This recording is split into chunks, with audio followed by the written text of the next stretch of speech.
Bonjour à tous et bienvenue sur Walf TV à 7h31 en ce mardi 13 octobre 2015 ñu rafetlu bu baax ñi nga xam ne noonu ngeen di ànd ak suñu programme fii ci leeru jamono rafetlu yi tamit ñi nga xam ne ñoom ñoo ñuy déglu sur la 93.6 rawatina suñu mbokk internet yi nga xamante ne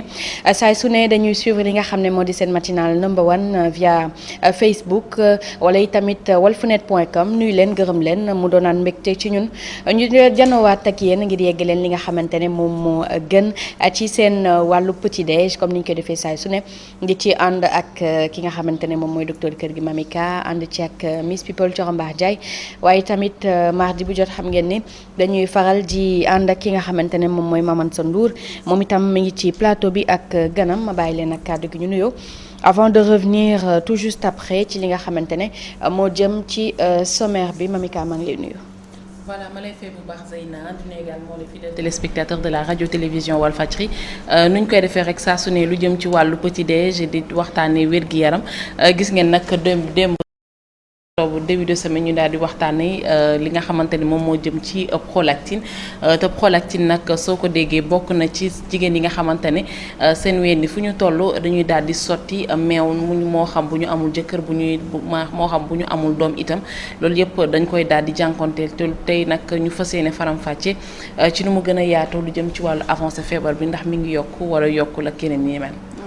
ñuy waxtaanee prolactine dégg ngeen ko démb ak ki nga xam ne moom lañ fi dalaloon tey itam ñuy wéyandil ak feebar boobule ñëw ci li nga xamante ne moom moo di avancé yi boobee di prolactine leeral yi ak ki nga xamante ne moo di docteur Kër gi Mamika. voilà merci beaucoup Zeyna li nga xamante ne nag moom moo jëm ci wàllu prolactine la ñuy fas yéene yeggali tey ndax nag boo xoolee lu jëm ci wàllu prolactine donc léegi dañuy faral di seetlu que nag soxna yi ñu ngi koy gën di xam parce que nag bu njëkk bi dañ jàppee woon que ni feebar bu nga xamante ni la ay rab ñoo lay jàpp wala ay jinne wala sa faru rab moo lay jàpp moom moo tax sax ñuy am feebar bi ni mel mais léegi ñu ngi commencé di conscientiser ak loolu ba tax ne gis nga ki nga xamante ne moom mooy Momar Codé Fall professeur biñ ko laajee mu ne du toog semaine te amul kenn ku nga xamante ne dañ koy daal di defal lu jëm ci wàllu chirurgie donc li nga xamante ne moom moo jëm ba léegi ci wàllu avancé boo xoolee ci wàllu garab itam daal na am avancement bu baax a baax même sax su nekkee ni njëkk li xaw naa takku ndax am na des fois yi nga xamante ne dafay jàpp ba juróom-benn junni juróom-ñaari junni ci wàllu garab donc ci loolu itam ci wàllu avancement wàllu chirurgie bi également dañ ko ci daal di seetlu ndax nekk na opération bu nga xamante ni maanaam dina bu durée bu bëree ba bëri dina daal di durer maanaam lu jëm ci benn waxtu des fois sax dina ko daal di néew donc lu jëm ci wàllu opération boobu noonu donc ça veut dire que sur le plan médicinal donc seetlu nañ que ni lu jëm ci wàllu feebar boobu nag di prolactine daal dinay am avancement bu mat sëkk comme nag loo bari la bari da ngay daal di jox kii nga xamante ni daal na ko moom ci loolu daal nañu dégg suñu micro professeur Momar Codé Ba ngir nag mu daal ñu si indi ay leeral lu jëm ci wàllu avancé feebar bi nga xamante ni moom la ñuy woowee prolactine. non feebar bi mi ngi yokku au Sénégal mi ngi yokku en Afrique parce que simplement jumtukaay yi ñuy am pour xam ko pour gis ko jumtukaay yooyu mi ngi yokku. am na ay temps yoo xam ni dëkk yi amul woon scanner amul woon IRM mais léegi yaa ngi rajo yooyu am na et spécialistes yi itam ñu ngi ci seen xam-xam mi ngi ciy gën a màcc donc sooy xool affaire bi dafa mos a am mais léegi ci lañ koy gën a gis parce que jumtukaay yooyu yëpp ñi ngi ko am te ñi ko jàng aussi ñi ngi ñëw di leen faj. que muy fii que muy bitim réew même ci yeneen dëkk yi nga xam ni yenn jumtukaay yi amu fa. voilà bu ñu waxee avancé dineen wax également avancé lu jëm ci wàllu ay garab ak yeneen yi ni mel sànq maa ngi la dégg ngay wax que ni ci wàllu scanner ak yooyu noonu mais en matière de garab ak yooyu est-ce que am na avancé bu am solo. non am na avancé. puis am na ci yoo xam ni dafa yomb am na yoo xam ni cher na. bi gën a cher am di mën na dem ba ay 40 000 par boîte am na ci yoo xam ne ay 30 000 lay doon am na ci yoo xam ni prix bi demeewul noonu ay junneek yooyu mais yi ci gën a cher ñoo gën a efficace malheureusement te dëkk bi xam nga am na contexte bi c'est un contexte de pauvreté donc am na ay ñoo xam ne am nañ problème pour am garab yooyu. donc gis ngeen ki nga xamante ne moom moo di professeur Momar Codé Ba ci waxtaan bi nga xamante ne daan nañ ko séq ak moom waaye nag di jaajëfal bu baax a baax ki nga xamante ni moom moo di Doudou Dabo ci liggéey bu rafet bi nga xamante ne daal dina koy def ci wàllu montage bi ci loolu nag également dañ ci daal di wax que ni gis nga neen lu jëm ci wàllu avancé garab yi itam dafa am avancé bu am solo waaye nag c'est pas porté de tout le monde parce que nag boo xoolee am na yi nga xamante ni juróom-ñaari junni juróom-ñetti junni mais am na yi nga xamante ni junni la donc ak les conjonctures bi fu mu toll am na ñu nga xamante ne donc pour ñu am garab yi dafay daal di métti si ñoom. leneen tam loo xamante ne soulevé na ko par rapport ak avancée bi muy ni que feebar bi de plus en plus année yi di gën a dem dañuy gën a nemmeeku ni que dañ koy gën a seetlu ci ñi nga xam ne ñoo di askan bi. voilà léegi ñu ngi koy gën a seetlu ci askan wi soxna yi nga xamante ne ñoom ñooy jànkonteel feebar bi ni mel parce que nag boo xoolee prolactine yi soxna yi lu ci ëpp daf leen daal di dal bu ñu tollee ci âge productif yi maanaam bu ñu tollee ci âge puberté ak yooyu noonu des fois da ngay gis que ni day perturber seen cycle menstruel ak yooyu noonu léegi peut-être que ak nouvelle technologie ak yooyu ñi ngi gën a am aperçu ci feebar bi ak communication yeeg yooyu noonu parce que bu njëkk ba comme ni ma ko waxee ci njëlbeen dañ doon wax que ni sa coro rab bi moom moo tax nag nga am feebar bi ni mel ba tax na dañ ko daan yéex a yóbbu l'hôpital donc ci kaw yéexal yóbbu l'hôpital boobu noonu da ngay gis que ni soxna si nga xamante ne dafay jànkonteel feebar bi ni mel da ngay gis que ni des fois da daan dem ba muur ay gëtam ak yooyu noonu parce que boo xoolee prolactine ci yuur bi la daal di nekk donc loolu moom mooy commandé système nerveux bi donc ci kaw commandement système nerveux boobu noonu da ngay gis que ni soxna si su amee doom donc moom moo koy commandé muy daal di génn meew donc nag ki nga xamante ne prolactine boobu noonu donc am na ko feebar boobu noonu da ngay gis que ni fu mu toll dafay am sensation di nàmpal et tout ça ça veut dire que ni donc ween bi moom mooy daal di génne meew. d'accord est-ce que ci avancé ba tey am na médecine toll na foo xamante ne lu jëm ci wàllu feebar bi faj bi bu ñu waxee ci garab yu cher yi puisque professeur Ba ñëw na ci léegi côté faj aspect médical bi est-ce que am na avancé yoo xamante ne nemmeeku nañ ko ci. voilà am na ay avancé yu am solo yi nga xamante ne daal nañ ko ci nemmeeku parce que nag maa ngi ko doon laaj sax ma ne ko lu jëm ci wàllu chirurgie est-ce que nekk na par exemple lu nga xamante ne à risque la mu ne opération moo xam chirurgien boo jël dina la wax que ni opération à risque la mais nii nag comme nag yuur dafa xaw a compliqué bii nag bokk na ci opération bu nga xamante ne nag mën nañ jàpp que ni dañ koy defal soxna si ba pare mu daal di jug ko daal delluwaat ay occupation yi nga xamante ni moom la doon def. mais nag lu ci mën a am ci wàllu jéego ak yooyu noonu bokk na ci opération yi nga xamante ni waxtu bi dafay daal di néew sànq maa ngi koy wax man dina toll benn waxtu des fois sax dina ko daal di néew donc da ngay gis que ne bu ñu la ko def xelee ba noppi da ngay daal di ñëw à la normale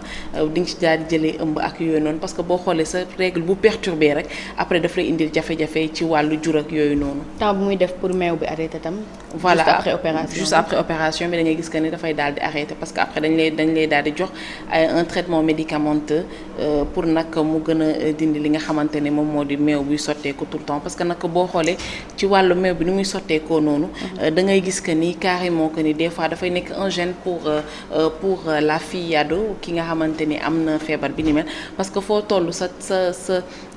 mbubu su ngay am sensation kuy nàmpal te yow amoo borom kër amoo li nga xamante ni nag moom moo di doom ak yooyu ni mel donc da ngay gis que ni dafay nekk des fois un poids psychique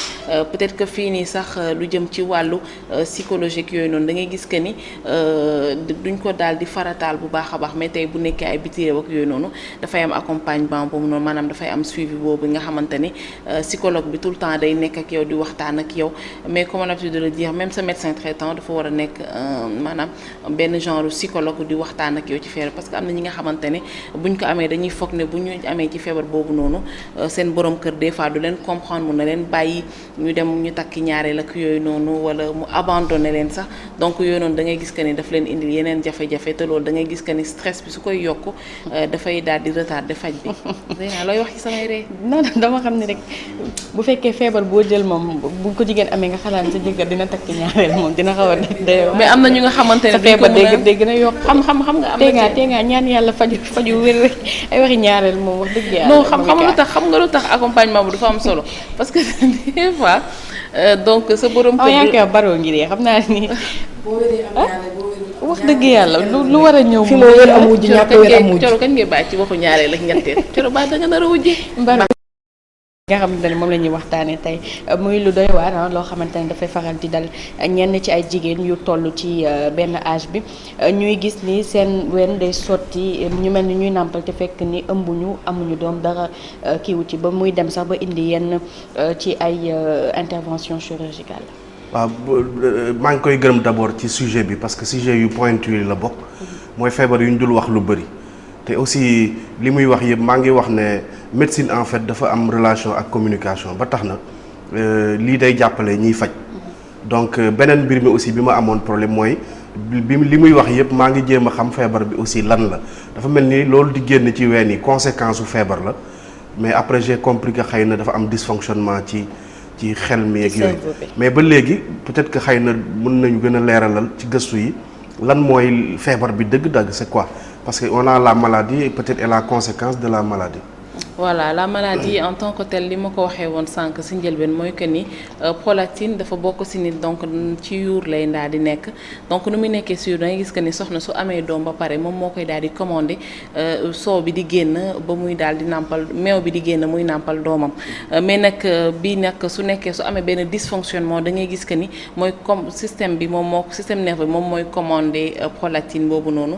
ci kaw commandement boobu noonu da ngay gis que ni ween bi di sotti meew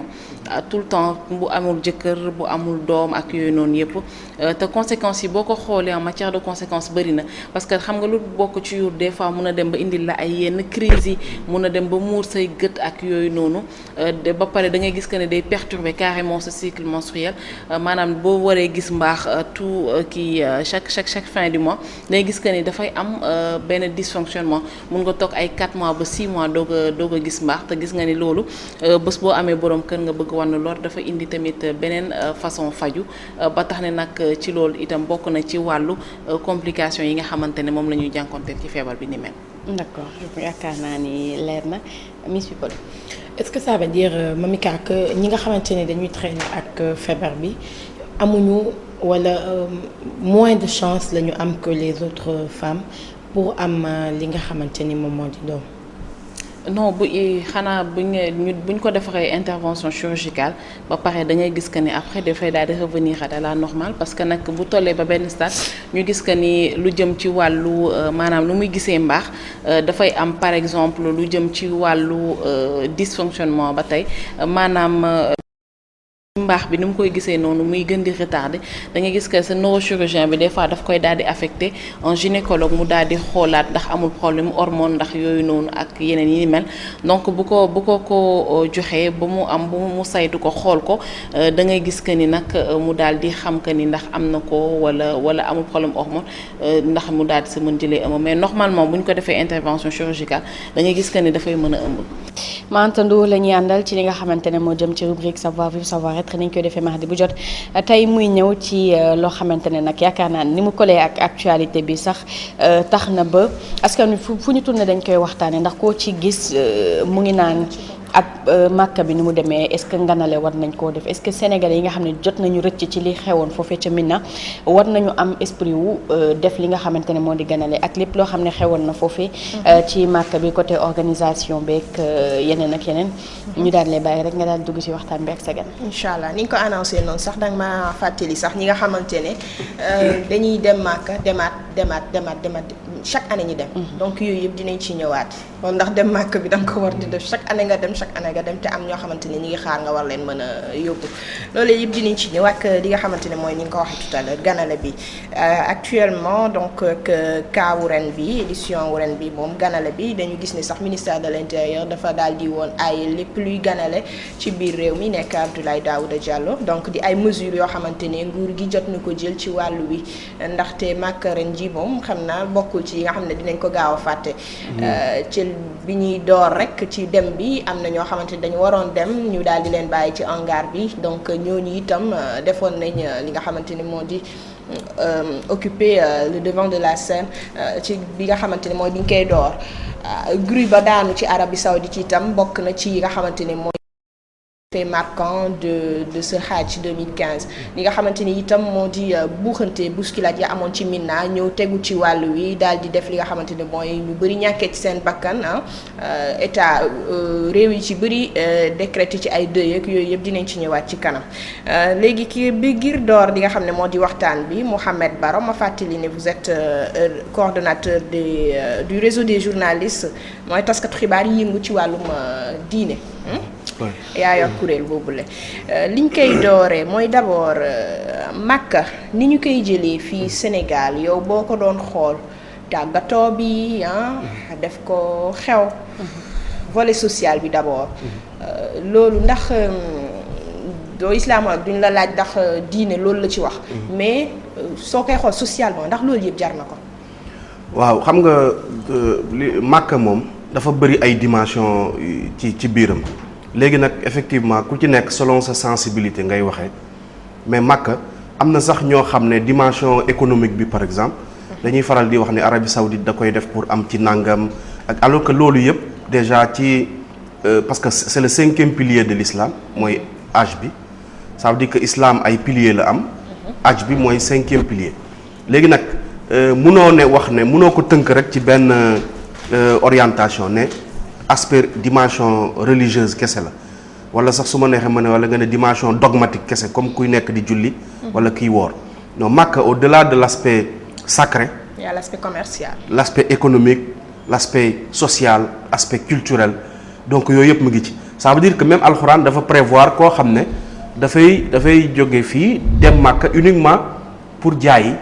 pour def commerce pour def business donc autour maintenant de l'organisation du pèlerinage am na ñoo xam ne duñ dem aji sax mais ils vivent de l'économie du hajj parce que su affaire bi jotee danañ dem foofu danañ jaay ñi importer produit yëpp dañuy dem jëli ko ci yeneen dëkk yi pour ñëw indi ay bassin ay kaala tu vois c'est des milliards qui circulent autour du hajj donc le hajj n'est pas qu'une pratique cultuelle c'est aussi une pratique qui a d'autres dimensions soit économique culture comme ni ma ko waxee léegi nag ba ci sax ñiy wax débat bi nga bëgg a soulever noonu ñiy dem di demaat ñooñu di dem di demaat li nit ñi di fàtte mooy du rek dem pour aji mën nga dem benn yoon aj mu dem leer la mais mën nga dem yeneen yoon sa yoon nekkul di aj nga dem pour jaay loolu aussi ñi koy wax di proposer ndax dañ tëj nañu arrêté ça veut dire que du warul sax na xóot beneen bi mooy aussi dimension sociale bi fii dafa am parce que aj ñun ni ñu ko daan defee dafa yàgg fii gis nga nit ñi dañ daan aj mag ñi def 15 ans pour dem aj ñëwaat waaw presque seen kaaru dund dañ ko doon def ci aj am ñoo xam ne aji nañu ñibbisiwuñu fa lañ am njaboot tak ci yoon bi am fa soxna am fa ay doom ba seen sët mu ngi Soudan ñi ngi ci yeneen dëkk donc aj aussi ni ñu ko daan defee dañul mooy boo demee ba ñëw rëy màgg gi mu màgg ci nit ñi ak aussi Sénégal ni ñu leen xamalee yonent bi sallallahu alayhi wa sallam ak bëggal leen ko yonent bi donte aj yonent bi da ko def benn yoon la ko def ci dundam mais xam nga comme ñun suñuy aji dañuy njëkk a dem ziyaare ji ak yooyu donc moo tax sax da ngay am na benn glissement sémantique buy am aj am ñu am dañu jàpp ne mooy ziyaare ji yonent alors que aj la ci biir aj bi nag ngay dem defi ziyaare yonent bi mais bëgg boobu ñu ko bëgg tax na suñ daan ñibbisi dañu leen di defal ay fête ñuy def ay cérémonies yu mag mais loolu aussi dañ ko war a maintenant gën a reposer waat sur la table xam ne ci phénomène bi am na lu accessoire am na loo xam ne farata la am na loo xam ne du farata. Est-ce que accessoire bi ëpp.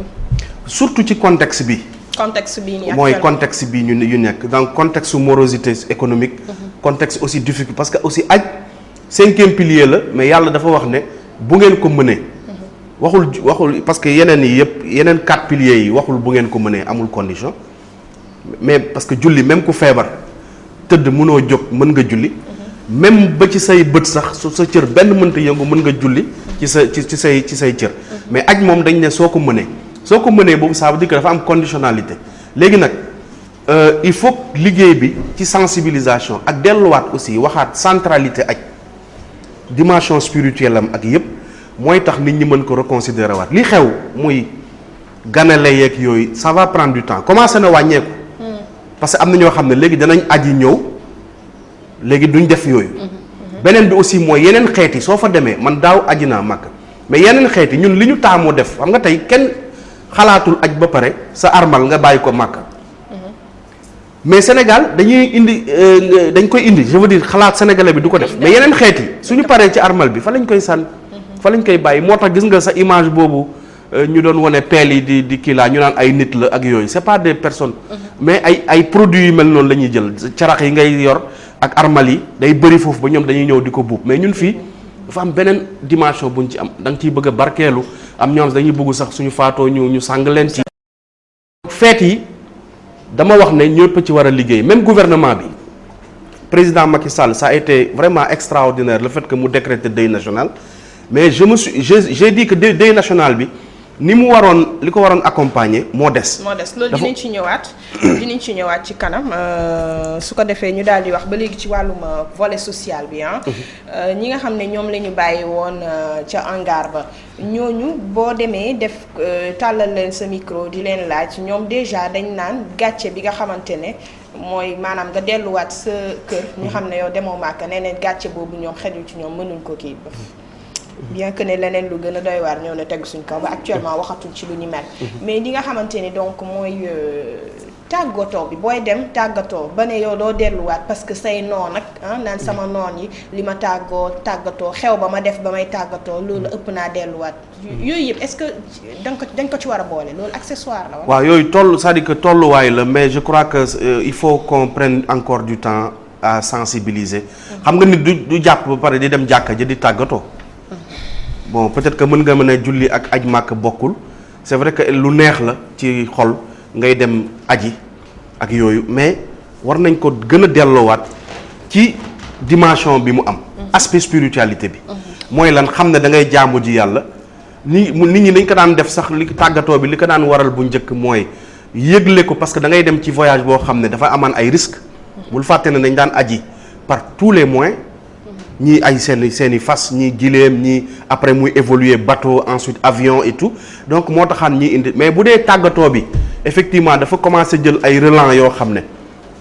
yu baaxul la mooy lan da ngay dem tàggatoo pour ñu jox la boo ñëwee pour ngeen ay jokkalante échanger nga joxoon ma lii bind naa la ci këyit ma delloo la nangam wala ay war a dem màkka di marche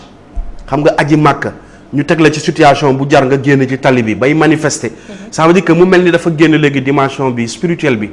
parce que jaamu yàlla dafa war a ànd ak quiétude dafa war a ànd ak apaisement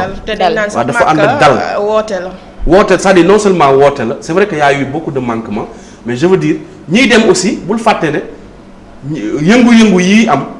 li koy waral mooy du rekk ñuy dem pour aji dafa am ci biir yëngu-yëngu yooyu ñi nga xam ne non seulement effectivement tooñ nañ leen parce que fay nañu te demuñu mais dafa am ñoo xam ne dañ doon dem pour des raisons commerciales xam nga ku mel noonu tey soo ko xañee dem bi xañoo ko rek jaamu yàlla mais da nga ko xañ business dafa investiroon peut-être jënd na ay parce que fii soo demoon tey hangar ba da ngay fekk ñu bëri suñuy dem màkk dañuy yóbbu ay produits sénégalais suñuy ñëw indi ay produits foofu donc yooyu yëpp am na ci donc war na am sensibilisation sur le vrai sens du hajj ci wàllu boobu dañuy daal di wàcc dem wax ci lu ñeel organisation bi organisation commission beeg ñoom seen xam nga ñi ngi wax ci ñu desoon ci hangar ba léegi fi mu toll nii ñu desoon ci hangar bi bu ñu xamee problème bi nee nañ quota bu ñu dépassé woon la léegi quota boobu nga xamante ne dañu ko dépassé loolu mën nañ ne manque d'organisation la ñeel commission bi wala dafa am ñu jox ñoo xamante ne waruñu woon dem ñu jox leen billet ñu dem à la place de ñi nga xam ne dañoo jël seen xaalis jënd maanaam faay bi fan lañ ko mën a si teg. waaw xam nga kii wàllu organisation pèlerinage bu Sénégal dafa yàgg am ay difficultés. yàgg na il est vrai que amélioration yi am na ci mais dafa des léegi nag des boobu des malheureusement suñ ko waxtaanee at yi ciy topp au lieu ñu jël ci décision yu baax. donc foofu la manquement bi di amee mooy lan mooy tey wax naa ko ci yeneen circonstances mooy aj warul mën a am jafe-jafe dans le sens où question wu jaamu yàlla la mais question wu planification la rek ak organisation boo xoolee liy waral loolu souvent sa amee raison objective aj bi d'abord dañuy ubbi aj bi ci délai boo xam ne bu gàtt la c'est pas normal pour man aj bi am na dëkk yoo xam ne presque toute l'année lañ koy préparer mais ñun fii presque le 15 juillet officiellement la ñu installé woon commission bi nga bëgg a def 15 juillet am 2 mois pour organiser loolu yëpp pour dem c'est pas facile beneen bi aussi mooy profilu aj bi ban orientation nga ko jox c'est vrai que ku mujj ki dañ ko def un général pour xam naa peut-être régler aspect discipline ak yooyu. mais ñi commission bi dañuy wax ne 140 personnes la woon autour. mais commission bi profil yi ciy nekk aussi yan profil la loolu yëpp dañu war a tëggaat. bizarrement ki ko jiite général la ba pare ñu gis ne quota bi dañ ko dépassé. waaw donc ça veut dire c'est paradoxal. parce que aussi day am ay interférence tamit organisation bi gouvernement bi dafa ci am cër moo koy joxe commission bi am ci wàll. mu installé commission bi ci biir commission bi mu am ay privé yi mu am ñu organiser wu ñu xam leen lim bi autour de peut-être 47 mu am ay ñoo xam ne ils sont individuels léegi mu am ay interférence c'est état bi lu mu installé xam nga des fois dana ci am ay gis-gis dana am ndogal commission bi dana bëgg am nu mu gisee donc mu am aussi Arabie Saoudite am ay conditions yu muy teg yu mu xam day bëgg léegi de plus en plus ñu koy respecter. Pape Ndiaye jaajëf annoncé nañ la ba pare yow moom nuyoo rek. benn yoon ayca waaw di amaan mbégte teewaat ci plateau bi rek di rafetlu jotaay bi di am yaakaar ni liñ fi nar a waxtaan yéen dina jël ñu bàyyi xel. muy lan wàllum insécurité. waaw tey moom insécurité la ñuy waxtaanee muy ñàkk kaaraange nga xamante ne dañ koo nemmeeku gox yu bari ci réew mi. d'accord en attendant ma nuyu ki nga xamante ne moom mooy Miss Beauté maa ngi lay nuyu bu baax yow itam. maa ngi lay fay Nabou maa ngi nuyu ñëpp ñu toog ci plateau bi di nuyu mbokk téléspectateurs yi ñuy seetaan comme ni ñu koy defee tous les mardis dañuy ñëw ci accessoire tey ñu ñëw ci boucle d'oreille mooy jaaro nopp ñu gën ko faram-fàccee ci kanam incha allah. d'accord ci kanam ñu daal di nag ñëw ànd ak ki nga xamante ne moom moo ci Pape Ndiaye comme ni mu ko waxee wàllum insécurité la ñuy waxtaanee ci biir rubrique justice muy loo xam ne nag pas point la boo xam ne à chaque fois dafay nekk d'actualité. waaw ndaxte bu ngeen seetloo sax bi mooy ñaareelu jotaay bi ñuy waxtaanee ci wàllum insécurité ndaxte ci jotaay bu njëkk bi ñëwoon nañ ci gox yi nga xamante ne fa la ñu ko gën a nemmee ko ñu tuddee ko ay zone criminogène waaye tamit bërëb yi nga xamante ne dañoo soxla ñu sampal leen commissariat wala brigade su ko defee kon kaaraange gi nekk loo xamante ni dafay dañ ci jotaay boobu tamit waxtaanee woon nañ fi li nga xamante ni moom mooy favoriser insécurité bi maanaam cause yi ak li nga xamante ni moom mooy facteur favorisant yi kon tey fi ñuy gën a ñëw rek mooy li nga xamante ni moom mooy taxawaayu police ak gendarmerie ci li nga xamante ni moom mooy xeex insécurité ak tamit li nga xamante ni dañ koy nemmee ko à travers rafali ak tamit structure yi nga xamante ne daanaka dañ fi nekk te amuñu autorisation di yëngu ci wàllu googee loolu lépp tamit fas yéene nañ ko waxtaane xool tamit loi bi lan la ci wax lan la ci digle ak lan la ci tere su ko defee kon nit ñi bàyyi ci xel rek mu nekk noo xamante ni da leen di jëriñ saa su ne mu mel ni kon am na benn élément vidéo boo xam ne war nañ ko mën a visionner en attendant ñu dellusiwaat si plateau bi pour les analyses et commentaires. jafe-jafe daal mooy sécurité bi daal manqué na fii daal bon suñu sañoon dañu am sécurité bu mu sëkk parce que nit ku dund rek war nga am sécurité quoi. fii ba léeg-léeg ay bëccëg ni policiers yi ñëw dugg fii ne fii ay ministres bi la dañ fi jaay yamba dugg ci kër yi jaxase fii def naka su dul noonu daal te xam nga comme ay homme de loi lañu bon bu ñu sañoon duñu jàpp. man toog naa fi bu xaaja guddi fii ay policiers ñoo fëgg ma fii ñu ne ma ubbil bunt bi mu ne ubbiwu ma ñu ne boo ubbil ñu dajji bunt bi mu ne lu tax ngeen dajji bunt bi mu ne ko sa doom day jàpp. jigéen la mu taaj paanam fii njëkk na bëgg jigéen la gaz paan na teg fii pour jël gaz bi teg ko gaz bi ñëw na ba fii waaw ñëw na ba fii gaz bi ñu jàpp ko mu ne wuy sama de yàqu naa ñu bëgg a door paa bi ne bu leen ko laal jigéen la man dama waalu ci yàlla sa jigéen la mel nu ko neex ñu jàpp ko mu ne wuy yàqu naa ñu jëpp bëgg a door paa bi ne bu kenn laal jigéen la suturaal leen ko man naka jigéen buy sàcc mu ne déedéet bàyyi leen ko mu ne loo leen def fii lu la xisi li mu dama doon ñaan paas ba ci yàgg mu dama doon bëgg a naan jot na sa ubbi frigidaire bi tamit nekkate si suuf ñu xoolaat gis ma ne kii yemu si ni seet la ñu gis paani tege fii ak ay bagage ñun waa Colobane ñu sonn si ñaari phénomène benn bi mooy njaayum drogue deuxième bi mooy marché bu débordé moo ñu xaw a sonal te surtout njaayum drogue bi lépp marché bi bokkoon si li ko causé waaw tey jii doon lancé benn appel aux autorités mooy que ne marché am na fi ñu jëm ñu bàyyil mbedd mi tablier yi soi-disant les ambulants dugg pour que quartier bi mën a jël visage am xam ne fii capital la non ndaw ñi non pas jigéen ñi ndaw ñi du ma ne sax pas jigéen ñi mais jigéen ñi boog doon mais surtout booyu ndaw yi booy am 14 ba 16 ans 17 ans ñooñu daal fi ndool ni mineurs yi looloo ma si gën a métti quoi mineurs yi daal fi ndool ni ñoom ñoo sàngu si drogue bi non gendarmerie bi franchement parler personnellement gisuma ñu dox si benn jéego nag gendarmerie benn jéego gisuma ko si. jafe-jafe bi am Colobane bari na parce que fi mu ne nii ñun da ngay dugg ci kaar sax da ngay am gàcce bu ñu yëgsee Colobane ndax da ngay dégg ku naan nañ tekki suñu jaaro wala nañ denc suñu pochette ndax Colobane lañ jëm pourtant ñi indi insécurité bi yëpp dëkkuñu fi de ay wàlliwaan rek lañu waaye doomi gox bi daan doole rek la ñu xam ndax ci loolu la ñu gimme ci seeni ndey waaye nag ñii ñëw maquette bee tax fi mu nekk nii amatuñ benn sécurité ndax ku jóg rek ñëw jubal si maquette bi su ko defee nag ñu naan waa Colobane la ndeysaan ndaxam du suñuy doom de ay jàmbur rek la waaye nag bu ñu amoon kuñ ci dimbali dinañu sant bu baax ndax ñun poste de police yi fi nekk yëpp sori nañu benn baa ngi Bel-Air benn baa ngi Médina buñ ñu dimbali woon daal dina baax.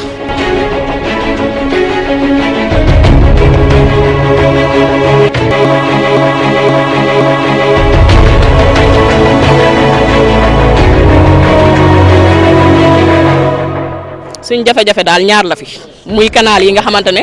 bañ ko fi defee ba tey mbalit maa ngi nii sàkkiwuñu ko ba pare fattaluñ ñu suñu canal yi suñu doom yi ñemeetuñoo génn ci bedd bi dañuy bëgg a génn foo sax gis nga suñu xale yi nii fii lañ leen di tëj duñu mën a génn ci biti ndax xale bu génn ne tëmb ci biir canal bi balaa nga koo génnee mu naan ci ndoxu fos bi bay bëgg a dee ñaareel bi nag bi nga xamante ne moo ñu gën a sonal nag mooy tali bii nga xamante ne bañ ko fi defaree ba tey defaruñ ñu doo daan chaque jour auto freiné fi xale moto mbëkk fi xale chaque jour suñu xale yi dañ leen di tël fii doo daan la ñu soxla ñu ngi fii Grand Yoff Makatoir may def dara te doo leen xàmmee ndax dañuy raaxaloo yow ci arrêt car yi nga defee ni ñii dañuy dem Dakar wala dañuy liggéey bala ngaa dugg ci car bi wala ngay dugg super wala ngay dugg Ndiaga Ndiaye jëriñ këf sa saak en tout cas daal koñ bi moom koñ bii ci ginnaaw nii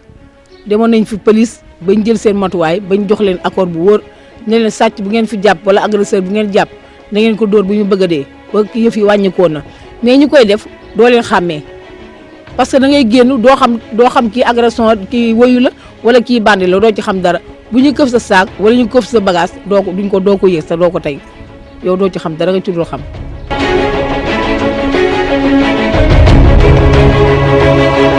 kenn mënul wax agression te doo wax aussi nawetaan parce que bon man li ma gis ci nawetaan bi à chaque fois bu match yi jeexee nit ñi dootuñu nekk ci seen sago parce que à chaque fois gars yi dañuy def organiser genre Simon xawma bon di wër koñ yi ku ñu taseel ñi agressé la ak yooyu bon man nag franchement may interpeller autorités yi di interpeller tamit bon président xawma ODCAV xawma Malick Sy xawma Malick Sy xawma kan bon di ko wax ne aussi mu seet nu muy organiser tamit nawetaan yi quoi parce que nit ñi sonn nañ population Guédiawaye bi sonn ci recette yi nawetaan bi di génnee rek pour sacrifier doomu aadama yi quoi. waaw kon gis nañ ko mu nekk yenn gox yoo xamante ne dañ ko ci sempi rek gox yi nga xam ne dañ fa gën a nemmeeku insécurité daanaka du lii kese. bëri na fi yeneen secteurs yoo xamante ne également insécurité bi dafa leen sonal trop ci kaw loolu kon waxoon nañ fi mu également côté zone yi nga xamante ne vraiment dañuy soxla soit ñu sampal leen commissariat wala ñu defal leen brigade wala également poste de police ba fa nekk mënatul gérer secteur boobu parce que population bi màgg na màggaay boo xam ne day jaar dañu transformer ko exemple bi ñu ci mën a joxe mooy lu mel ni Grand Yoff ñun ñëpp xam nañ ni population bi màgg na màggaay boo xam ni poste de police bi mënatul gérer le secteur de Grand Yoff il est temps que ñu transformer ko def ko commissariat plutôt que mu rester rek poste de police boo xam ni dañ ko rattaché au commissariat des Parcelles Assainies deuxième chose bi également mooy ñi nga xamante ne ñoom ñoo féetee fële Colobane ñoom également soxla nañ ñu sampal commissariat de police waaye tamit fële nga xamante ni moom mooy HLM 1 ba 6 ak waagu ñaar loolu yëpp poste de police bi nekk HLM 5 moom moo leen di gérer te foofu également population bi màgg na màggaay boo xamante ne poste de police doyul alors loolu yëpp mu nekk ay gox yoo xamante ni ñoom dañu tànn ñu sampal leen commissariat wala boog ñu sampal leen brigade wala boog poste de police ba fa nekk ñu transformer ko def ko commissariat su ko defee ñuy mën a lutter efficacement contre li nga xamante ni moom la ñu tuddee insécurité alors gis nañu ci élément bi nga xamante ni jàll na léegi réaction yu population bi nit ñi ñaxtoo li nga xamante ni moom mooy insécurité bi ni mu leen sonalee lii wàllum sàcc la lii wàllum agression la lii agression suivie de mort d'homme la ak tamit yeneen yi nga xamante ni moom la ci nemmee ko mais tey côté bi ñu gën a insister mooy taxawaayu police ak gendarmerie parce que périodiquement am na lu ñuy def lu koy tuddee rafle maanaam ramasse yi nga xamante ni dañ koy def souvent il faut population bi comprendre lan mooy esprit ramasse lan moo ko tax a jóg muy rafle mën nañ juge bi mën na nekk di seet benn nit dossier mën na ñëw tribunal am ñoo xamante ni teguñ leen ci loxo juge bi lancé leen mandat d'arrêt te bu lancé mandat d'arrêt wala avis de recherche takk der yi lay jox pour que ñooñu exécuter loolu wër waa ji donc loolay waral nga gis policier ak gendarmerie interpeller la ci mbedd mi laaj la li nga xamante moom mooy nga identifier wu say pièces parce que bu fekkente ne da nga nekk citoyen nekk ci dëkk bi da nga yor ay pièces te bu ñu la interpeller tu as l'obligation de décliner ton identité parce que ñoom force publique la loi bi moo leen jagle loolu donc loolu mooy premier esprit li nga xamante ni moom mooy ramasse yi nga xam ne dañ koy def bu fekkente ni dañuy wër nit à travers nit ñi ñuy interpeller ci mbedd mi di laaj nga décliner sa carte d'identité pour ñu mën la identifier loolu la ñuy seet deuxièmement également policiers wala gendarmerie mën nañ nekk di rechercher benn malfaiteur boo xamante ne il fait l'objet de plusieurs plaintes mënuñ ko gis mënuñ ko teg bët à travers ramasse yi ñuy def pour nga identifier wu ci la ñuy xool est-ce que kooku mën nañ ko toog loxo wala déet donc policier wala gendarme ku mu interpellé ci mbedd identité tu as l'obligation de le faire parce que ñoom loi bi moo leen jégle loolu muy benn. Deuxièmement également am na ñoo xamante ne dañuy faral di ñaxtu ci ramas yi nga xam ne day am bëccëg mais mooy préciser ni loi bi ni mu may takk der ñuy def ramas guddi noonu la leen ko maye ñuy def ramas bëccëg. bëccëg mooy ban heure bu leen neex mën nañ ko def mënoon nañ xëy 8 heures pile pointe ci yenn secteurs yi wala midi wala 15 heures wala 17 heures. ngay dox ñu lay laaj effectivement ni leen ko loi bi may ñu def ko bëccëg guddi noonu la leen loi bi may ñu def ko bëccëg. maintenant li nga xamante ne nag peut-être c'est à déplorer mooy méthode bi ni ñu koy defee. parce que man am na benn rafet bu ma fekkoon guddi boo xamante ne waa ji dañ ko fekk mu taxaw ci jaaykat café di jënd café takk der bi dawee fële rek ñëw rek commencé di palper waa ji di def nii di ko palper xam nga loolu wóorul. sécurité mën na si xaj parce que waa ji balaa muy comprendre ne yow mi sax takk parce que dañuy civil. balaa ñu comprendre ne takk der nga mën na la dóor arrêt wala leneen ak leneen mën na ci fekk. donc y a la manière c'est-à-dire que nit ki da nga koy interpeller poliment. yow sa bopp nga décliner sa identité ko wan ko ni c'est la police wala c'est la gendarmerie dañuy contrôle d'identité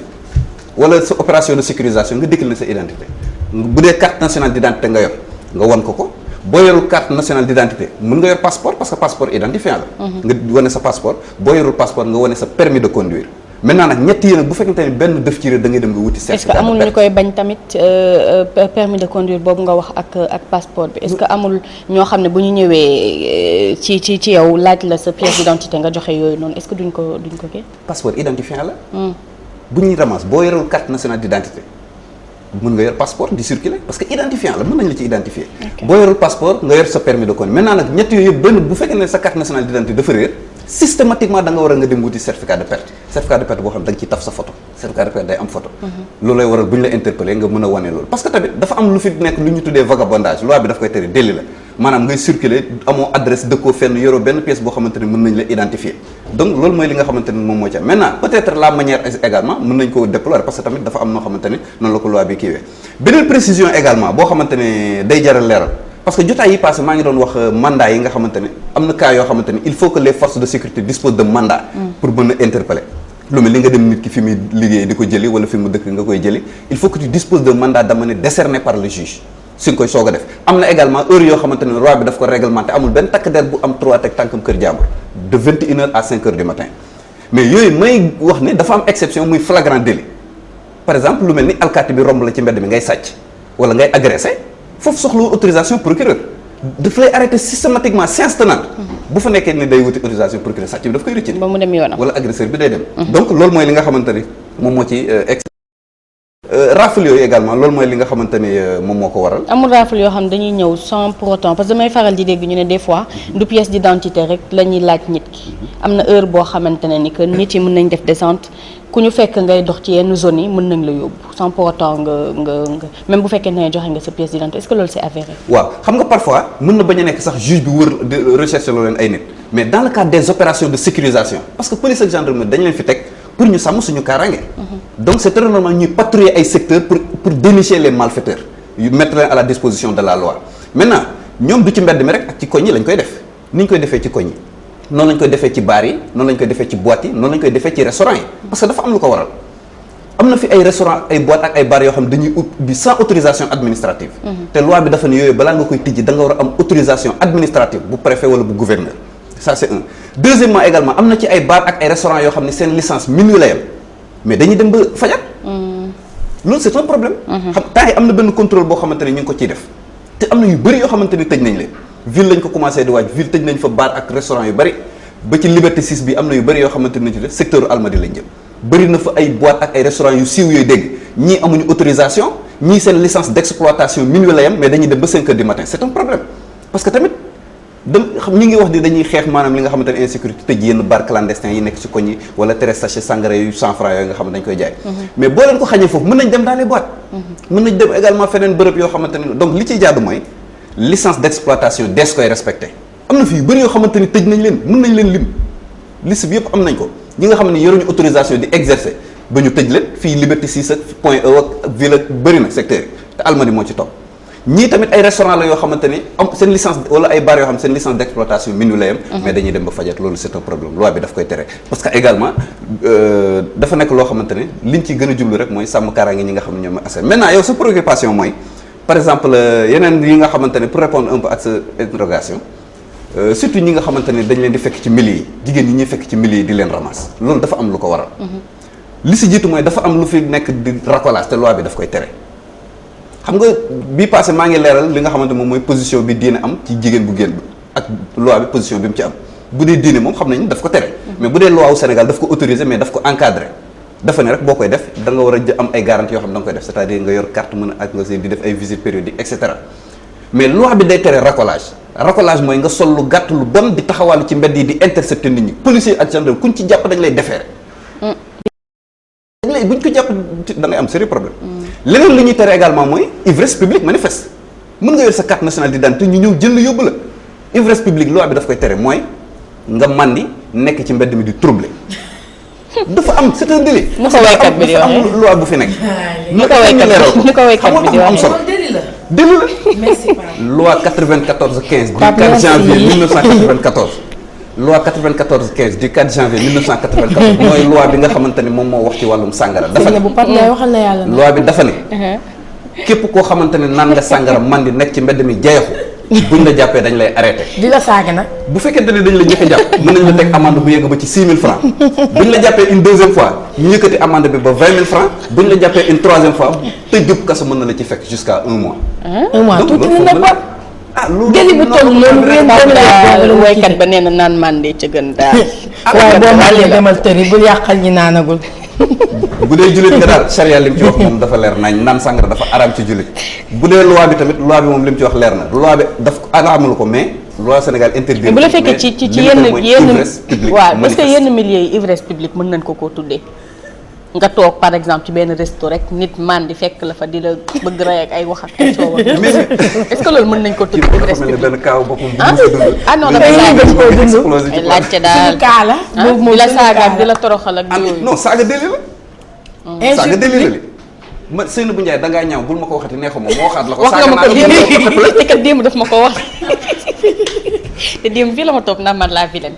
juriste yi dañoo définir injure lépp loo xamante ne da nga ko wax nit ki te neexu ko même bu nekkee ci dangaa ñaaw neexuma bul ma ko waxati ma répété ko saaga naa la kon ñun Mamika ñu ngi lay injuré chaque jour ñun nañu la fanalee d'accord Miss People Diormba Ndiaye yaa ngi ci plateau bi maa ngi nii toog. ayca kon bàyyi ma bàyyi la nga doxal maa ngi nii toog di waaj a wax. ayca kon nag waxal. voilà boo paree yéema. bul nelaw yow foog nga may jàppale ci wax ji. voilà merci Zeyna di remercier bu baax Simon ci teewaayam ci plateau bi je vous l'avais dit ce matin moom xam naa ni que miin ngeen ko ci suñu ay plateau balaa ñuy dugg ak moom un peu ci waxtaan wi parce que maa ngi leen di annoncer ce matin benn janoo ak taskatu xibaar yi bu mu doon def démb pour am ay affaires yoo xamante ni mi ngi ko doon tëral surtout sur le plan de la culture sénégalaise mu nekk ay jéego yoo xamante ni yu am solo lu ci mel ni réseau de cultures urbaines dinañ ci ñëw ci kanam tuuti pour mu expliquer ñu réellement c'est quoi ñu bàyyi ko rek mu nuyoo waat ak ñi koy seetaan. waaw salaamaaleykum beneen yoon di leen remercier encore ci dalal bi je crois que bii mooy suñu deuxième passage fii di nuyu téléspectateurs yu ñuy seetaan plus particulièrement yu Walf et di nuyu tamit tous les mélomanes du mouvement hip-hop. d'accord Simon maa ngi koy wax sànq gis nañu démb nga ñëw ak un autre concept muy le réseau des cultures urbaines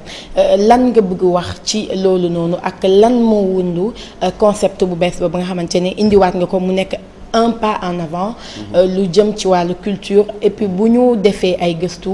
on voit que c'est une première ci li nga xamante ne moom moo di culture au Sénégal. waaw au fait depuis 2008 dañu doon def ay tournées un peu partout au Sénégal. mais 2008 sponsor bi ñu jëkk am ne nous a pas donné la possibilité de faire toutes les régions du Sénégal ñu ñëw tamit vers 2011 ñu def une dizaine de régions 10 régions plus particulièrement après à partir de 2012 la ñu am chance avec le ministère de la Culture dans le temps mooy Abdoul Aziz Mbaye monsieur le ministre Abdoul Aziz Mbaye bi doon def tournée diversité culturelle gisoon ne ñun tamit dañ ci doon yëngu mun nañu pourquoi pas ñu ñëw collaborer ak moom donc ci la ñu réussir pour la première fois def les 14 régions du Sénégal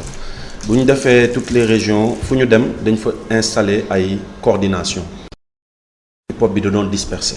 te am na ay localités yoo xam ne du ñu gis artiste ils les voient qu'à la télé wala ci internet bi mais du ñu gis artiste am na ay localités yoo xam ne album du fa mës a yegg donc ñu jël loolu noonu yëpp ñu ne il faut qu'on crée des coordinations parce que par exemple man su may dem Kédougou ki ma xam Kédougou laay woo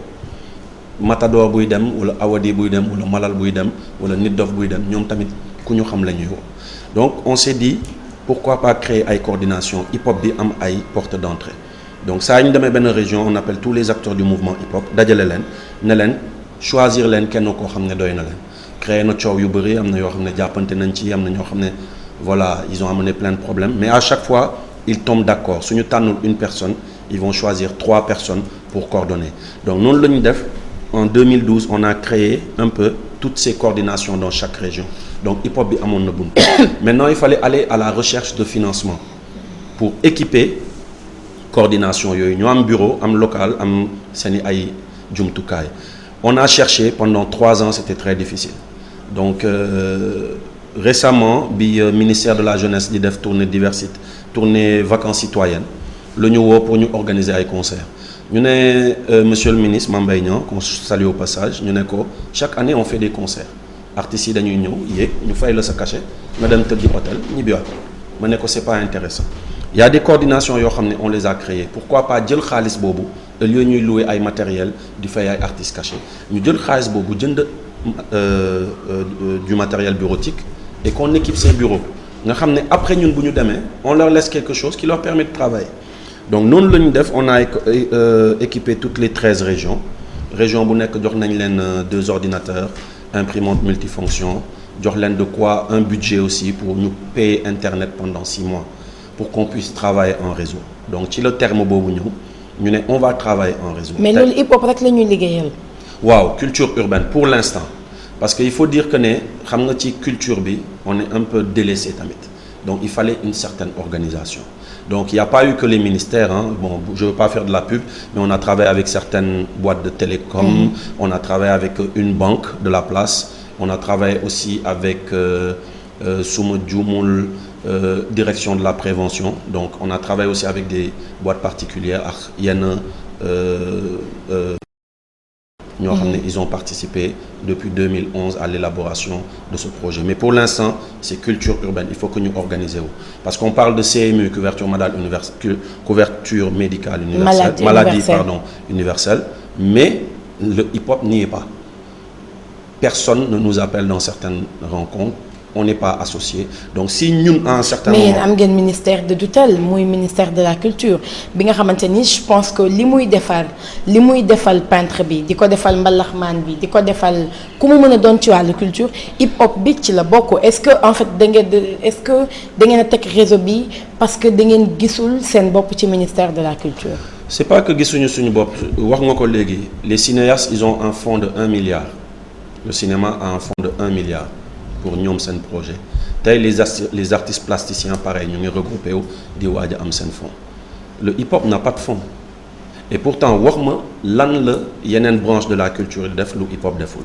s'il faut vulgariser une maladie Ebola VIH palu le hip-hop est là pour faire des morceaux s'il faut politiquement parlant faire des morceaux engagés et même descendre dans la rue le hip-hop est là s'il faut parler de thèmes à caractère dénoncer ay truc un peu social mooy comme thème par rapport à talibé yi par rapport à femmes battues par rapport à le hip-hop est là pour vulgariser tout ça. waaye déggaguñu yeneen acteurs yi nekk ci yeneen domaines yi di xeex ak xulo de yéen nag li seen problème mooy xeex ak xulo seen bu ngeen yéeg sànnante xeer seen kii jubóowu ñoo ko yooyu. Walfadjri sax am na xeex ak xulo. fini. waaw dégg nga imaam yi sax am na xeex ak xulo. mais yéen seen bés dafa gën a fës. non parce que en tant que ay porteurs de voix ngeen di dem sur scène war a mën a way nit yi bëggee leen. xam nga sur scène ngeen di taxaw di xeex. xam nga caractère non musoo gis benn artiste. taxaw ci scène non loolu c'est un incident boo xam ne c'est que il faut que nit yi tamit di bàyyi di jël benn incident. boo ko généraliser non. loolu c'est fait tey juboo nañu. on est passé à autre chose gis nañ fi ñaari imam yoo xam ne ñu ngi xeex gis nañ fi suñuy député ci biir assemblée di dóorante coquette gis nañ fi ay président de la république di yekk ay nit lu ne donc c'est dans le caractère des êtres humains de se battre mais c'est pas qu'au hip-hop mais nawetaan baa ngi les ASC ont des subventions ci xeex lañ dëkk et pourtant ils ont des subventions mbër yi ci xeex lañ dëkk et pourtant ils sont un problème mais bëgguñu ñu jël caractère u xeex boobu kese mais nañu gis lu ñuy def ci lu baax xam nga maa ngi koy wax sur le plan politique social santé mais même spirituel ñaata nit lañ fi delloo si yàlla ñaata nit la ñu def ay woy delloo leen ci yàlla donc tous ces caractères là mais société bi delloowuñu ko pourquoi parce que les gens disent qu'on est dispersé wala di teg ay affaire u xeex tey on leur dit toutes les régions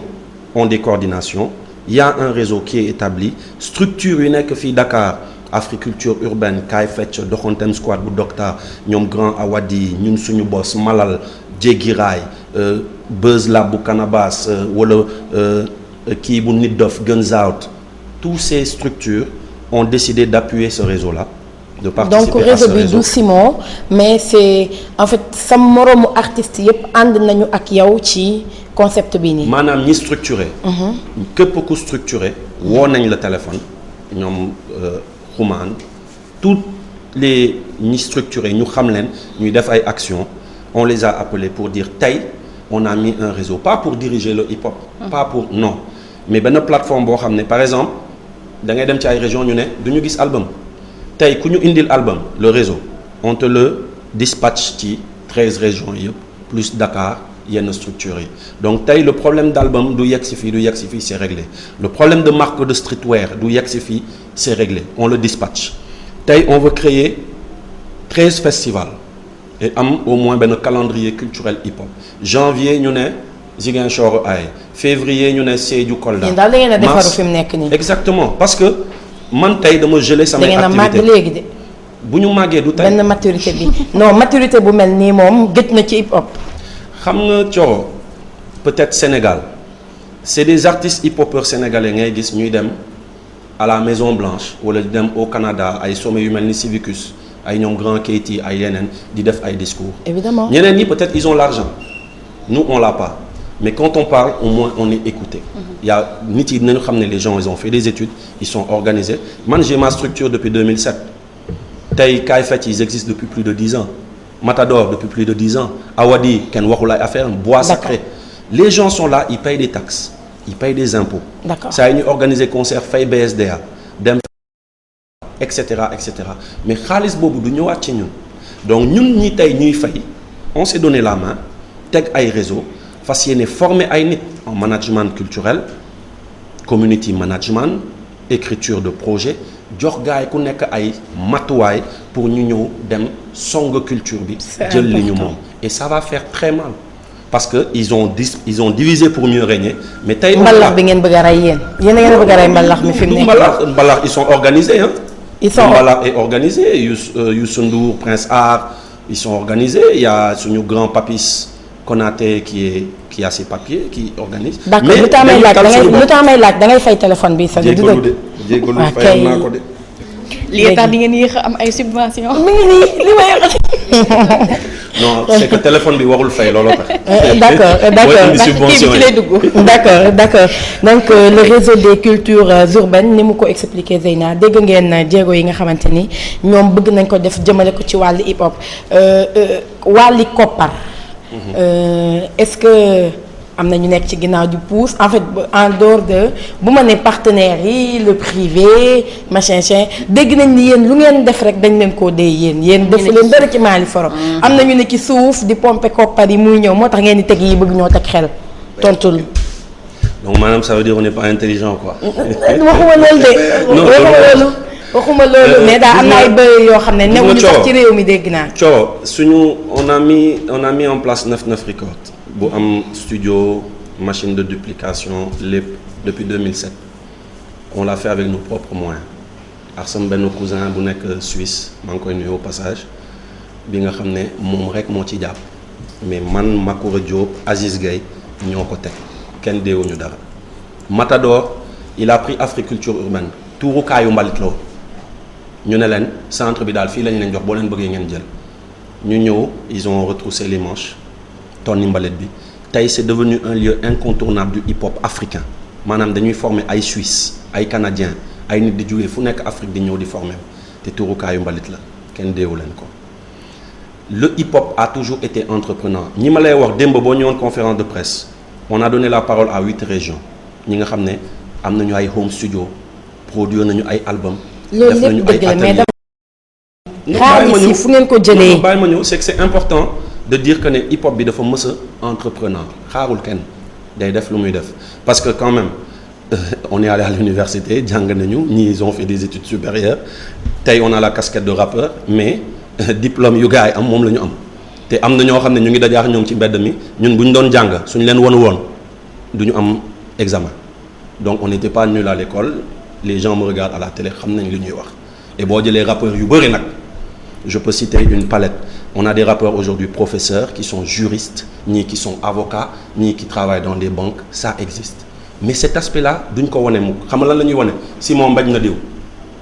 mais am na beneen aspect bu fi nekk pour venir ci loolu le premier partenaire qu'on a déclenché comme tu demandes de parler d'argent c'est Orange bi nga xam ne moo jëkk a subventionné bu leen fi tuddaat waxuma la ñooñu dama ni ay bailleurs waxu man wax naa la ko source de financement lay laajte ñooñu jëkk a subventionné et qui nous ont accompagnés en 2008 2009 2010 chaque année ñu topp ñu. on a kon nit ñi leen di jiiñ naan ñoo nekk ci ginnaaw hip-hopeurs yi sur tous les plans nag moo xam ngeen tëral lii moo xam bu ngeen di yëngu par exemple ci Y'en a marre donc nit ñi nga xamante ni. luy loolu. dama la bëgg expliquer que souvent nit ñi dañuy wax ni que souvent dañuy dégg ay rumeur que am na ay nit ñoo xamante ne pour la plupart sax nekkuñu ci réew mi wala aussi ñu nekk ci réew mi ñoo xam ne ay borom daraja lañu di jël seen xaalis di ko def ci yéen ay lobby voilà merci lobby yooyu ñu leen di jiiñ il n'en est rien. on parle de culture. waaw loolu laa lay wax dégg man la sur tous les plans culture ak politique ak lépp dañu ne ni que am na ay lobby yu nekk seen ginnaaw tontu loolu laay laaj nga tontu ndax am na lobby ou pas. loolu amul. d'accord ça n'existe pas. c'est clair. on a travaillé depuis 2008 avec une boîte télécom on a travaillé avec une banque mën naa ko tudd. déedéet. waaw grave. En 2012 le ministère de la culture nous a rejoint dafa fay de dara duggul fii.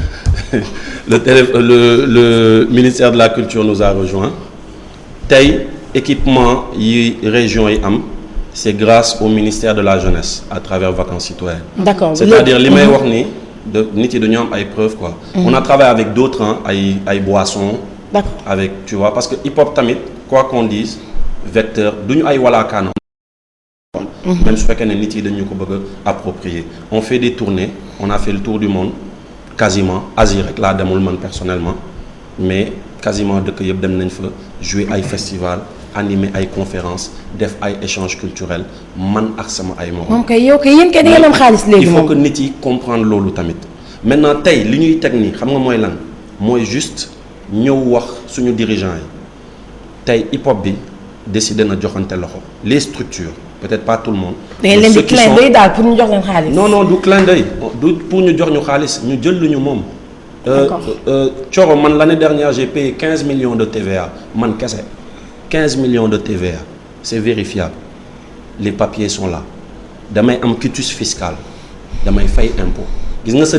directeur wu télé bi nu muy fayee impôt noonu lay fayee impôt noonu lay fayee TVA les preuves sont là. D'accord. 15 millions yooyu fan la dugg lu tax su ma demee di demander subvention ñu may jox 300 000 ou on me donne 500 000. Un Matador qui paye un Kaay Fecc qui paye un Doxandem Squad qui paye Studio Sankara Bois Sacré ñeneen xaalis boobu fan lay dem un Nit Dof qui te fait une tournée sans sponsor mais fu mu dem paye taxe municipale fay BSDA perception ñëw taxaw jël 18% ci ay ticket mooy feesal stade yi kooku xaalisam fan lay jaar. loolu aussi bëgg naa ñu souligner benn il faut qu'on se dise la vérité aussi aspect quoi à un certain moment hip hop bi dañ ko laisser en rade mais tey dañu ñëw ne mais da ngay organiser tànn biir ñu jox le 3 millions. d'accord man en fait li ma bëgg ñu souligner mais foofu tuddee bi la tuddee. d'accord man bëgg naa ñu souligner beneen aspect muy loo xamante ni Zeyna bëri na artistes yoo xamante ne dañ koy ñaawlu muy perception tout le temps dañ la naan yenn saa yi duñ la sax tënk ci dara moo xam boo tëggee lamb wala dara dañuy ñëw xool gis ne stade bi fees na sax ñu njortu ne xëj nga jaay nga 5 millions ñu ne la jox ma 2 millions yi wala dara et ça doit pas se passer comme ça est-ce que yow jàpp nga ni li leen perception di laaj dafa bari. Ils font leur travail peut-être la plupart surtout ñun dans notre cas il faut qu'on se dise la vérité duñ ñu ñëw taxer noonu ils voient des fois que ne tamit ñun tuddeewuñu Massamba Mademba et ils viennent ils demandent des choses raisonnables mais ñun lu ñuy wax mooy ñun ñu ngi joxe mais pourquoi suñu demander suñu nekkul mbër wala nekkuñu footballeur wala nekkuñu je sais pas keneen ça ne revient pas on nous donne ay 500 000 ak ay 200 000 on est venu dire c'est fini il y a des festivals qui existent da ngay jël festivalu Rapandar wala bëccëgu Ndar Kamb wala nga jël tout HC Rosso ils ont plus de 8 ans d'existence musuñu leen subventionné à hauteur de 1 million. D'accord. da ngay ñëw def tànn beer ñu jox la 3 briques da ngay ñëw def sa lamb ñu jox la xaalis bu dul jeex. D'accord. Alors que des gens sont là di former parce que defuñu tamit que dans le mbumbaay da ngay gis kuy def festival day indi ay formateurs ñu former nit yi en atelier d'écriture former nit yi infographie def ay atelier de danse atelier de DJ. Ça occupe les gens. D'accord waaye léegi may ma wax Simone gis nga boo ko invité da lay wax ba wër la doo ma may sax ma laaj wax nañu ci réseau des cultures urbaines ak yooyu noonu yépp fenêtre boobu dañ koy tëj duma la invité te duma wax ak yow actualité. mënul nekk donc 5 minutes yi ma desee di nga ma may dinaa comp tuuti rek ay actualité actualité bi ci njëkk évoqué nga ko sànq muy vacances citoyennes gis nañ taxawaay bi nga ci amoon et tout yow en tant que rappeur yow en tant que musicien yow en tant que porteur de voix say mën ak ñi ngi ci àndal ñëpp ñoom Youssou Ndour ak ñoom ñëpp mais am na ñoo xamante ni derrière jàpp nañ ni que gisuñu seen bopp ci vacances citoyennes est-ce que sénégalais yi comprendre nañu concept Dakar vacances citoyennes est-ce que ministère bi ñi ngi doxal vacances citoyennes comme ni ko askan wi laajee est-ce que yéen en tant que musicien yaakaar ngeen ni c'est le concept bi gën pour ñu doxal les vacances citoyennes. xam nga Thioro t'as invité peut-être Simon pour parler des réseaux des cultures urbaines. yow réseau des cultures urbaines li ñu ci wax lépp doyul. C'est dommage mais bon on va faire le jeu quand même parce que yow la mais. Encore une fois man sama rôle ci vacances citoyennes c'était équiper ay bureau maanaam réseau yi nii seen ay bureau équiper leen man moo doon sama rôle subvention bi ma jot c'est pour jënd ay machines c'est pour jënd ay matériel bureautique c'est pour donner internet et tey c'est une fierté de voir que y a beaucoup de lieux dans les centres culturels ndaw ñi fa la ñuy ñëw di connecter di télécharger sax seen ay cours je peux donner l'exemple de Diourbel. Je peux donner l'exemple aussi de Tambacounda bi nga xam ne ils sont installés am nañu ay occupations tey ñoom seen bopp ñu ngi dem di wut ay financements yi nga xam ne day ñëw njëriñ seen dëkk suñu rôle ci vacances citoyennes yi mooy on est parti on a rassemblé des jeunes on leur a parlé ils ont décidé de se donner la main et de travailler pour benn idéal amoon na ay jeunes yoo xam ne ils avaient pas la possibilité de voir leur mère on a permis qu'ils voient leur mère bi jox leen subvention bi des ci dëkk bi ñoom ñu continuer liggéey pour culture am na ay centres yoo xam ne tijjil nañu seen buntu tey centre boobu noonu on fait des activités yi nga xam ne yeneen jeunes ñoo ngi ñëw di participer te ñoo ngi ñëw parce qu'on doit amener des formateurs là-bas et cetera loolu moo doon sama rôle maintenant que ça soit bien fait ou mal fait c'est toujours à discuter mais li ma gis man lay wax quand il y a eu les vacances citoyennes dem naa benn lieu bu mel ni Sédhiou j'ai vu les dates du CFA dem naa ay lieux yu mel ni Kédougou dem naa ay un peu partout et ñu ngi gis ne ci mbay mi mën na la jeunesse peut énormément travailler sur ce secteur mais xam nga lu tax duñ ko liggéey ils préfèrent venir à Dakar parce que fii la mumbaay bi nekk fii la buzz bi nekk fii la lépp nekk et je vois des gens qui quittent l'étranger pour venir jënd ay tool bay Thioro man mii di wax ak yow damay jëndi tool bay parce que richesse bi fa la nekk lii maa ko gisal sama bopp nettaliwuñu ma je ne fais pas la promotion du Prodac wala du ministère wala de quoi que ce soit mais dama xam ne c'est un moyen pour que jeunes yi tekki et jël seen destinée en main ça c'est une réalité maintenant il y a des couacs parce que peut-être xaalis bi au lieu ñu koy focus ci ay yenn rassemblement yoo xam ne amul solo mën na dem feneen jeunes yi peut-être dañu gis ne surtout jeunes partis politiques yi surtout su fekkee ne gis nañ ko mel ni Mame Mbaye Niang di ko def dañuy foog ne c'est les vacances citoyennes de jeunesse du parti politique ñu ñëw def ci Mumbai affaire yooyu noonu mais ñoom ils ont tout fait pour que loolu bañ a am peut-être yooyu c'est des couacs mais man li ma gis ci mbay mi li ma gis ci lu bureau des cultures urbaines yi teg ni réseau des cultures urbaines yi teg ni équipement bureau njëriñu jeunesse au Sénégal la te nit yaa ngi ciy commencer liggéey mais je te donne un exemple il y a un DJ de Thiès qui est parti se former en France il y a des gens yi nga xam ne ñu ngi signer instant yi ay accords pour mu am ay échanges parce que mairie ils sont jumelés avec d'autres villes américaines et occidentales on va amener des jeunes se former un peu partout ñëwaat ñoom tamit ñu ñëw former nit yi fii. donc ñun loolu lañ ci liggéey ci vacances citoyennes mais qu'il y ait des problèmes il y a des problèmes partout. da ngay ñëw ci télé bi tu vois des problèmes lu tax diw di présenter lu tax diw joxuñu ko mais kii moo gën a jàng mais lu tax ñu jox ko koo xam ne peut-être moo gën a nice alors que on peut privilégier c'est partout. et loolu il faut que ñun ndaw ñi ñu jël ci suñu matuwaay. mais li ma lay wax mooy il y a un morceau qui s'apprête à sortir su ma duggul kaso. dinaa ñëw fii là tu peux me poser de toutes sortes de questions. boo duggul kaso lu lay dugal kaso. parce que li dama wax. yaa ngi wàcc. dama wax kon de morceau boobu moom ñu ngi ci wax rëy na. dinañu may ci morceau bi Zeyna ni que dañ lay jël suñu jotee la fii ñu am buzz bi. jotagul mais dinaa la jox exclusivité bu gën a graaw lettre au président. bu gën a graaw lettre. d'accord.